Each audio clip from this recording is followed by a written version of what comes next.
What's the biggest promise your parents didn't keep?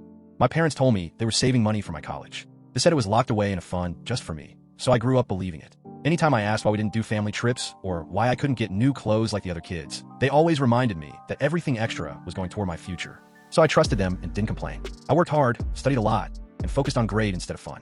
I even skipped prom and took the long way through life, all because I believed I was being set up for success. My last year of high school came, and I got accepted into a good state college. Not super fancy, but I felt proud. It was time to use the college fund my parents had talked about for over a decade. But when I brought it up, they told me the money was gone. They didn't explain much, just that life had been expensive and things changed. I stood there shocked because they acted like it wasn't a big deal. They told me I'd figure it out, and lots of people paid for college alone, and I was smart enough to handle it. But I didn't know what to say because I'd given up years of opportunities because I believed in that fund. And I had no backup plan. I hurried to apply for student loans and picked up 2 part-time jobs. I stayed up late studying, worked weekends, and lived on instant noodles and discount groceries. At first I thought that was the worst of it, but a few months later, I went to a family barbecue because I hadn't seen everyone in a while. Even though I didn't feel like it. I was by the drink cooler when I heard my cousin bragging to her mom about her new look. She listed off the plastic surgeries she'd had done, and she said my parents paid for it all to make her feel good. I stopped moving because she said how much it cost, and it was almost all the money my parents said was for me.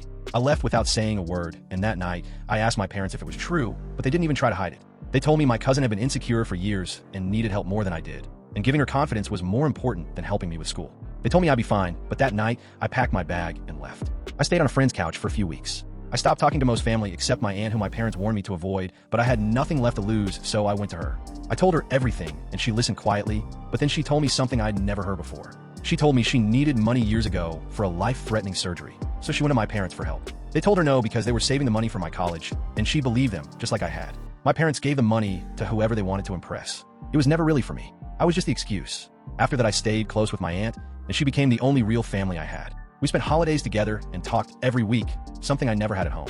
I graduated left with debt, but I made it through. I found a job, got my own place, and started over. Then out of nowhere, my parents reached out because dad lost his job and they couldn't pay their house bills, so they asked for a little help. I told them I'd take care of it, and I did, but not the way they thought. I rerouted the bills to a secret box, and I let the late notices pile up without paying anything, so the debt grew big. The night before they were supposed to be evicted, I told them I had accepted a new job and was moving out. They told me they were proud of me, but they had no idea what was coming. The next morning, someone knocked on the door, and I wasn't there, but I knew they saw a red eviction notice telling them to get out. I knew the panic they felt because I'd felt it once too. They tried to call me, but I didn't answer because I was done. Now they knew what it felt like to be left with nothing.